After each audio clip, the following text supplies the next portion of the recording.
আসসালামু আলাইকুম, আমন্ত্রণ জানাচ্ছি চ্যানেল আই কৃষি সংবাদে। আজকের কৃষি সংবাদ জানাচ্ছি আহমেদ মেহেদি হাসান। প্রিয় দর্শক, এখনকার সংবাদ আয়োজন একই সঙ্গে চ্যানেল আইয়ের ইউটিউব চ্যানেলে এবং চ্যানেলের ওটিটি প্ল্যাটফর্ম আইস্ক্রিনে লাইভ স্ট্রিমিং হচ্ছে। 9 বছর আগে রংপুরের মিঠাপুকুরে একদল শিক্ষিত তরুণ কৃষকের ফসল ফলানোর সময় বাঁচাতে এবং ভালো ফলনের নিশ্চয়তা দিতে প্রতিষ্ঠা করেছিলেন আধুনিক নার্সারি। গুণগত মান বজায় রাখায় দেশের সর্ব অঞ্চলের কৃষকের কাছে নার্সারিতে উৎপাদিত চারার চাহিদা বেড়েছে। তারই ধারাবাহিকতায় সেই নার্সারি সম্প্রসারিত হয়েছে বহুগুণে। উদ্যোক্তারা বলছেন, সবজি ফসলের আধুনিক নার্সারির জন্য প্রয়োজন সরকারের পৃষ্ঠপোষকতা। বিস্তারিত জানাচ্ছেন শাইখ সিরাজ।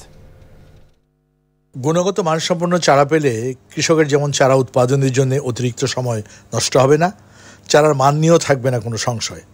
এই চিন্তা থেকে 2015 সালে রংপুরের মিঠাপুকুর উপজেলার মলংহাট গ্রামে গড়ে তোলা হয় সবজি ফসলের এক আধুনিক নার্সারি। আমাদের এখন শুধু পলিশেড আছে 5 একরে। আগে আমরা 278 একর জমিতে চারা সরবরাহ করতাম অ্যানুয়ালি, এখন সেটা প্রায় 8000 হেক্টর জমিতে। আমরা তখন আমাদের চারার প্রোডাকশন ক্যাপাসিটি ছিল হলো 8 লাখ, বাট এখন প্রায় 68 লাখ পার মান্থ। জলবায়ু পরিবর্তনের এই সময়ের চ্যালেঞ্জ মোকাবেলা করতে গিয়ে বাণিজ্যিক উদ্যোক্তা থেকে সাধারণ কৃষক সবার কাছেই সুস্থ চারার চাহিদা বাড়ছে। তবে উদ্যোক্তারা বলছেন, এক্ষেত্রে প্রয়োজন সরকারের নীতি সহায়তার। Shade net, insect net, polyfilm বা মালসিং ফিল্ম, তো এই জিনিসগুলো সবই কিন্তু ইম্পোর্ট হয়ে আসে। ভেরি ইন্টারেস্টিংলি, এটা কিন্তু এগ্রিকালচার প্রোডাক্ট হিসেবে ইম্পোর্ট হয় না, যাতে আমাদের এখানে প্রায় ডিউটি দিতে হয় হলো 89.32%। আমরা বলি এটাকে এগ্রিকালচার পণ্য হিসেবে দেওয়া হোক, যে ডিউটি ফ্রি করে দেওয়া হয়ে যাক for the betterment of the agriculture. কৃষিতে প্রযুক্তির বিকাশ ঘটলেও এখনো পর্যন্ত দেশে সুস্থ বীজ এবং চারার সংকট রয়ে গেছে। জলবায়ুর অভিঘাত এই সংকটকে আরও প্রকট করে তুলছে। এরকম প্রতিষ্ঠানগুলো এই জাতীয় সুস্থ সবল চারা উৎপাদন করে কৃষক পর্যায়ে সরবরাহের যে উদ্যোগটি নিয়েছে, তা ইতিমধ্যে দেশব্যাপী সাড়া ফেলেছে, যা আগামীর কৃষির জন্য অনেকটাই কার্যকর ভূমিকা রাখবে। রংপুরের রানীপুকুর থেকে শাইখ সিরাজ, চ্যানেল আই। প্রিয় দর্শক, এ নিয়ে বিস্তারিত প্রতিবেদন প্রচার হবে আজ রাত 9টার সংবাদের পর হৃদয়ে মাটি ও মানুষ অনুষ্ঠানে। শিল্প উপদেষ্টা আদিলুর রহমান খান বলেছেন, দেশ বর্তমানে গ্যাস সংকটের মধ্যে আছে।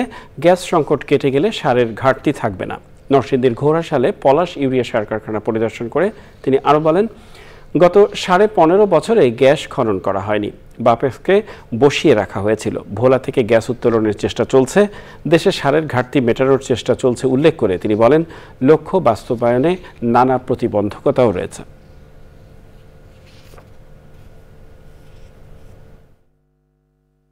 গত 15.5 বছর নতুন করে খনন করা হয়ই নাই, বাপেক্সকে বসিয়ে রাখা হয়েছিল। এখন ভোলাতে কিছু গ্যাস পাওয়া গেছে, বাপেক্সের উদ্যোগে আবার গ্যাস খননের চেষ্টা হচ্ছে। আমরা যদি গ্যাস পাই তাহলে সেই সংকটটা চলে যাবে। সেই জন্যই আমরা কখনো এই কারখানা কখনো ওই কারখানা এইভাবে করে সার উৎপাদনের চেষ্টা করছি, যেন দেশে সারের সংকট না থাকে, যেন কৃষকরা তাদের কৃষিকাজের জন্য সার পান। এটা হচ্ছে আমাদের লক্ষ্য। খাগড়াছড়িতে 5 দফা বন্যার পরও হাল ছাড়েননি চাষিরা। অবশেষে আমন ধান ঘরে তুললেও আগের মতো লাভ হয়নি বলে জানান তারা। তবে ধান ঘরে তুলতে পেরে খুশি কৃষক। খাগড়াছড়ির প্রতিনিধি আজহার হীরার তথ্য ও ভিডিও চিত্রে সুব্রত কায়নের রিপোর্ট। গেল মৌসুমে অতিবৃষ্টি ও উজানের পাহাড়ি ঢলে খাগড়াছড়িতে 5 দফা প্লাবিত হয় আমনের ক্ষেত।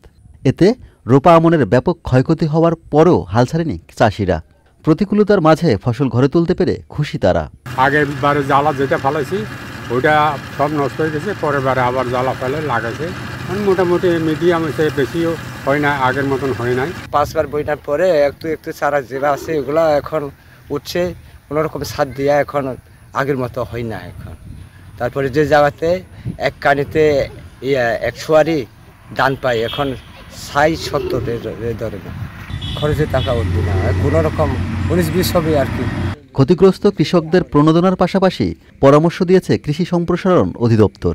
2000 হেক্টর জমি ক্ষতিগ্রস্ত হয়েছে। এই কৃষকদেরকে আমরা পরবর্তীতে আমাদের এই যে রবি মৌসুমে তাদেরকে বিভিন্ন ধরনের শীতকালীন সবজি, বীজ, সার এবং নগদ টাকা আমরা অর্থ সহায়তা দিয়েছি এবং তাদের মধ্যে যারা বোরো ধান করবে তাদেরকে কিন্তু আমরা অগ্রাধিকার দিয়েছি। কৃষকদের বন্যার ক্ষতি পুষিয়ে নিতে বিকল্প চাষের পরামর্শ দিচ্ছেন কৃষি সংশ্লিষ্টরা। Subrata Gayen, channel I. চাঁদপুরে ইলিশ শূন্য মাছঘাট এখন দেশীয় মাছের দখলে। চাঁদপুরের পদ্মা মেঘনা নদীর 100 কিলোমিটার এলাকা জুড়ে ইলিশ সহ সব ধরনের মাছ আহরণ নিষিদ্ধ ছিল 22 দিন। এখন পর্যন্ত ইলিশের রাজধানী খ্যাত চাঁদপুরে মৎস্য আড়তে রূপালী ইলিশের দেখা মিলছে না। মাছঘাটে যে পরিমাণ ইলিশ আসছে তা ছোট এবং দাম অনেক বেশি। মোর্শেদ আলমের তথ্য ও ভিডিও চিত্রে আলবক্সিদের রিপোর্ট। ইলিশের বাড়ি খ্যাত চাঁদপুরে মৎস্য অবতরণ কেন্দ্র বড় স্টেশন মাছঘাট। প্রতিদিনই এই ঘাটে ট্রলারে ইলিশ সহ নানা জাতের মাছ নিয়ে আসেন জেলেরা। তবে নিষেধাজ্ঞা শেষ হওয়ার পর থেকে দেখা যাচ্ছে ভিন্ন চিত্র। জেলেদের জালে ধরা পড়ছে ইলিশ ছাড়া অন্য সব প্রজাতির মাছ। নদীর ভিতরে কোনো ইলিশ মাছ নাই গা, শুধু ফাঙ্গাস মাছ আর আমনের আইর মাছ পায়। অনেক কিছু পাওয়া যায়, গাঙ্গে নাই ইলিশ মাছ, অনেক গাঙ্গে নাই। ইলিশ মৌসুমের শেষ দিকে ইলিশের দাম ক্রেতাদের নাগালের বাইরে। চাঁদপুরে ইলিশ কিনতে আসা ক্রেতারা এখন ভিন্ন প্রজাতির মাছ কিনছেন। যে ইলিশ মাছ না পেয়ে, কারণ দীর্ঘদিন তো মাছ ধরা বন্ধ ছিল, তো ভাবছি যে হয়তো বা বড় বড় মাছ পাবো, কিন্তু ওই তুলনায় বড় মাছ তো নাই, ছোট মাছের দাম অত্যাধিক। ইলিশের সরবরাহ কম থাকায় ইলিশের দামও চড়া বলে জানান ব্যবসায়ীরা। বর্তমানে ইলিশ নাই মাছঘাটে। আজকে আধা কেজি ওজনের 500 গ্রামের সাইজের ইলিশ 1300 টাকা কেজি বিক্রি হয়েছে। যে মাছটা পাওয়ার কথা সেই মাছটা আর আমরা এখনো পাই নাই। নিষেধাজ্ঞা শেষে ইলিশ সাগর থেকে এসে ডিম ছেড়ে আবারও সাগরে চলে গেছে, তাই অন্য প্রজাতির মাছের উৎপাদন বেড়েছে। জোয়ার ভাটা এবং অমাবস্যা পূর্ণিমার ইত্যাদি সম্পৃক্ততা খুবই কম, যে কারণে 22 দিনের ইলিশ ধরা নিষেধাজ্ঞা শেষের সময়টিতে পদ্মা মেঘনা ইত্যাদি অঞ্চলে ইলিশ কম পাওয়া গেলো। এই সমস্ত অন্যান্য মাছ বেশি পাওয়া যাচ্ছে, এটাই স্বাভাবিক। অর্থাৎ কিনা যে নিষেধাজ্ঞাগুলি ছিল তার কারণে এই সমস্ত অঞ্চলের জীববৈচিত্র্য কিছুটা হলো সমৃদ্ধ হয়েছে। আল মুকসিদ, চ্যানেল আই। প্রিয় দর্শক, আজকের চ্যানেলে কৃষি সংবাদ এ পর্যন্তই। পরবর্তী সংবাদ আয়োজনগুলো দেখবার আমন্ত্রণ জানিয়ে বিদায় নিচ্ছি। ধন্যবাদ সবাইকে।